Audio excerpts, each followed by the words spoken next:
Most of us have thought about selling prints of our photos. I was no exception, but there was a hitch. At the time, I had zero social media following. So with no followers to rant or rave about my work, how would I break into the online print market?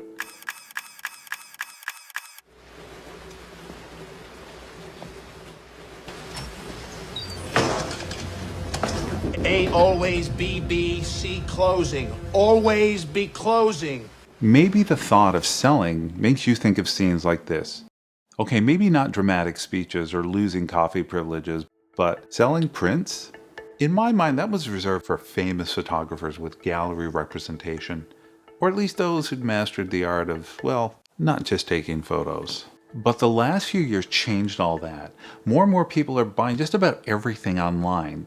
And if you don't think your work is sellable, you'd be surprised at the range of photography that can find a market. But for now, if you have any kind of following, even a small one, you already have most of what you need to turn your followers into collectors. I didn't start posting my work until a little more than 2 years ago. And I think long before that, Instagram decided it wanted to become TikTok and change the algorithm. So I guess I missed the boat when photographers could stand out without resorting to interpretive dance. When I first began posting in early 2021, not many people noticed or seemed to care. So I hustled, I kept posting, and I engaged with my audience. And after about 9 months, I went from 0 to just shy of 950 followers. But I knew if I wanted to get serious about selling my work, I had to do a lot more than just post it on Instagram, and I had to make it easier for people to buy. If you've checked, you know there's a whole world out there to help you sell prints. No website required. Online marketplaces like Etsy or Pickfair are perfect for testing the waters and gauging demand for your work.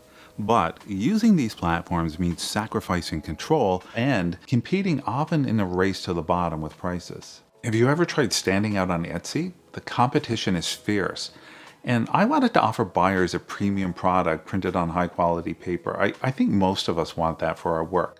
But with an online marketplace, you're often dwarfed by cheaper options. Plus, let's not forget the fees and commissions they charge.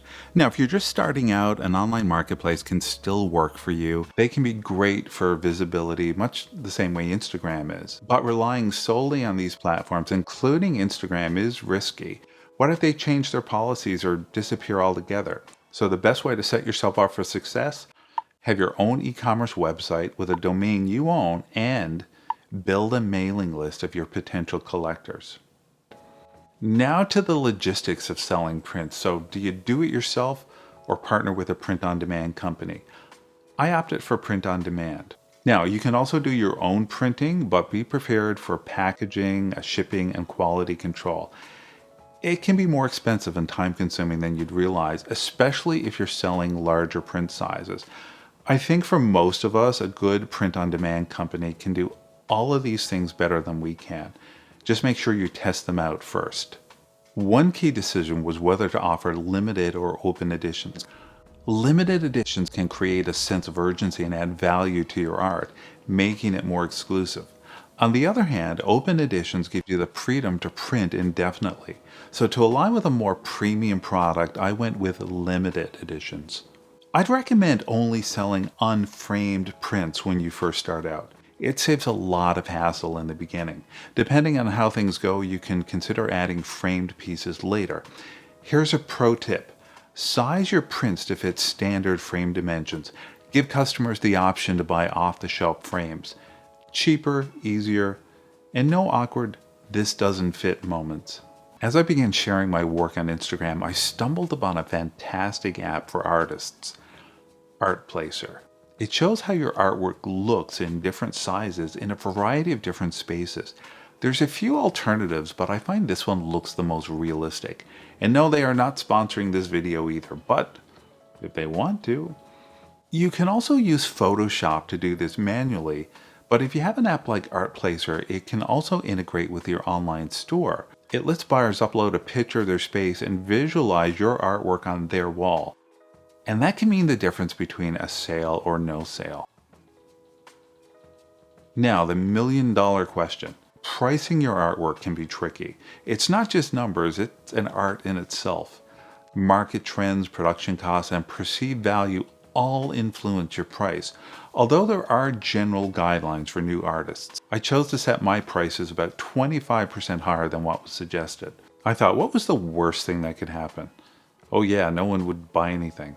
But I was open to adjusting my prices either way. Now, ideally, you should try to offer something that starts at about $100 or a little more for the smallest size and goes up from there. Many online buyers don't feel comfortable spending more than that their first time dealing with you. If they like your work, they could make bigger purchases in the future. Whether you're opening a new online store or just releasing new work, you should roll out the red carpet and create as much buzz as possible. If there was ever a time to act like you're the hottest ticket in town, it's now. Set an official launch date. Create a sense of urgency. Timing can be everything. And speaking of timing, did you know 50% of art sales occur between October and December? That means if you're watching this when I first upload it, you still have plenty of time to set up for this year's peak season. Alright, so you want to start hyping your grand debut about 10 days to 2 weeks prior. That gives enough time for promoting it without people starting to lose interest. So first order of business, I announced everything on Instagram and then set the stage for what was about to come. I find Instagram is still the best platform for promoting art sales, despite its occasional identity crisis. But while Instagram engagement is important, building a mailing list of potential buyers is absolutely crucial. You might have heard this before. The more email subscribers you have, the more sales you'll have. To rev up those subscriber numbers, I offered a little enticement. Early access to the launch with a special one-time only discount. And to sweeten the deal, a chance to win a free print or a gift card. I posted almost every day asking people to subscribe. By the eve of the launch, 74 of my 950 Instagram followers joined my mailing list, and then it was just about launch time. I did a random draw and announced the winner of the gift card. She was very excited. Then I emailed everyone to remind them the launch was starting, but that the discount would expire in 48 hours. I wanted to create that sense of urgency so people were motivated to act now.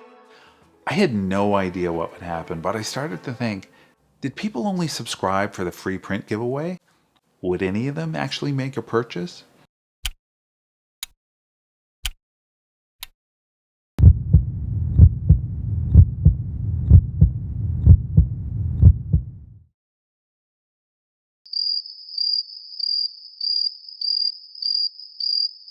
Then about 5 minutes in, someone bought something. 10 minutes later, another sale. The momentum slowed, but my phone was still buzzing, and then after 48 hours, everything stopped. The grand total was $4,324.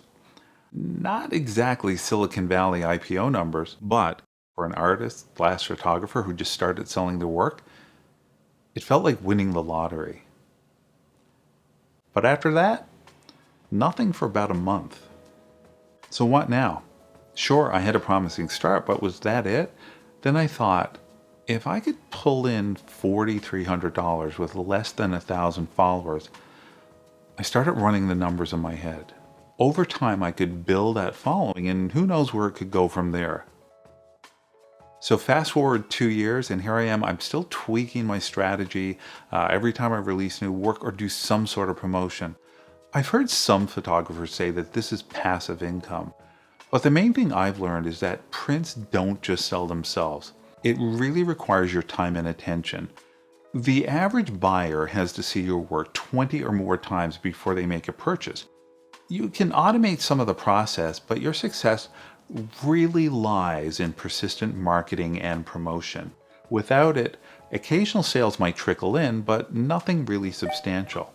Now, only you can decide if it's worth your time, but if it is something you want to pursue, there are some strategies for long-term success. I wish I'd known them 2 years ago when I started out.